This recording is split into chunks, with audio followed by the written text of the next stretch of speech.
Smart phone కొన్నప్పుడు camera తర్వాత ఎక్కువగా చూసేది బ్యాటరీనే. ఎంతసేపు ఛార్జింగ్ వస్తుంది అని తెలుసుకుంటారు. బ్యాటరీ వివరాలు చూసినప్పుడు అక్కడ ఎంఏహెచ్ అని కనిపిస్తుంది. అసలు ఈ ఎంఏహెచ్ అంటే ఏంటి ఇప్పుడు తెలుసుకుందాం.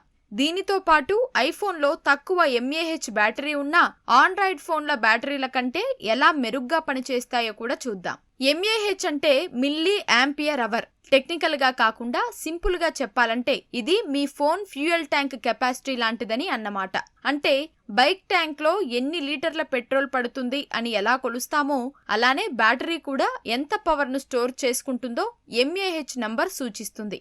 ఈ నంబర్ ఎంత ఎక్కువగా ఉంటే బ్యాటరీ కెపాసిటీ అంత ఎక్కువని అర్థం. ల్యాప్టాప్లలో కొన్నిసార్లు ఎంఏహెచ్ కు బదులు WH వాట్ అవర్ అని రాసి ఉంటుంది. పేర్లు వేరైనా అది కూడా బ్యాటరీ కెపాసిటీని సూచించేదే.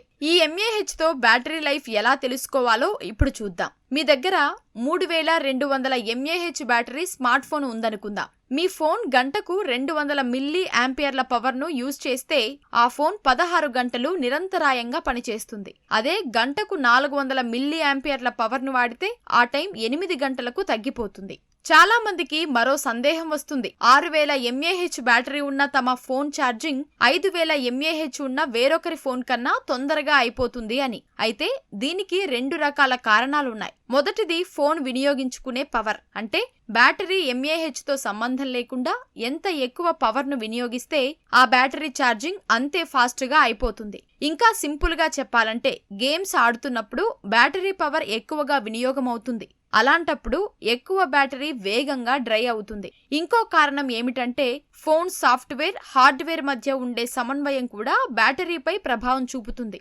అంటే ఐఫోన్లో బ్యాటరీ సహా దాదాపు అన్ని కాంపోనెంట్స్ యాపిల్ కంపెనీనే తయారు చేస్తుంది. కాబట్టి వాటి మధ్య సమన్వయం మెరుగ్గా ఉంటుంది. అందుకే ఎంఏహెచ్ తక్కువగానే ఉన్న ఐఫోన్ బ్యాటరీ ఎక్కువ సమయం పనిచేస్తుంది.